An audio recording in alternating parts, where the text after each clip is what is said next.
हाय प्रिय नमस्ते। तो आप लोग कैसे हैं? बोल बम तो लोग बहुत ही अच्छे होंगे भाई लोग। देख लीजिए अभी हम लोग 35 किलोमीटर चल के पूरा पैर दर्द कर रहा है, बहुत ही दर्द कर रहा है, बहुत ही दर्द कर रहा है। आप लोग बताएं कैसे हैं? और लोग बहुत ऐसे अच्छे होंगे। बोल बम हर महादेव पंडाल में हम रुके हुए हैं। तो भाई आप लोग को हर रास्ता हर गली में दिखाता रहता चाहता हूँ। तो हर जगह मैं आ गया हूँ यहाँ से देवघर से 35 किलोमीटर दूर है जिलेबिया मोड़। हम लोग को जाना है 10 किलोमीटर से 12 किलोमीटर और जाना है जिलेबिया मोड़ तक। तो आप लोग बताएं भाई लोग कैसे हैं? बहुत पैर दर्द कर रहा है, बहुत दर्द कर रहा है भाई लोग। यहाँ सभी कम से कम 20-80 किलोमीटर चलना है। बहुत पैर दर्द कर रहा है। आप लोग बताएं कैसे हैं? देख लीजिए कांवर लोग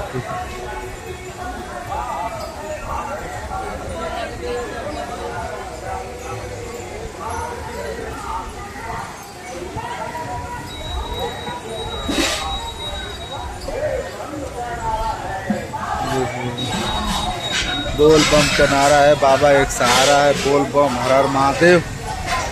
तो आप लोग बताएं भाई लोग कैसे हैं? बहुत तेज पैर दर्द कर रहा है मुझे, बहुत तेज।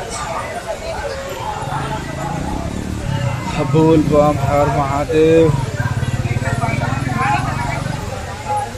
बोल बम हर महादेव। तो ये पंडाल है, सभी लोग सोए हैं, मम्मी लोग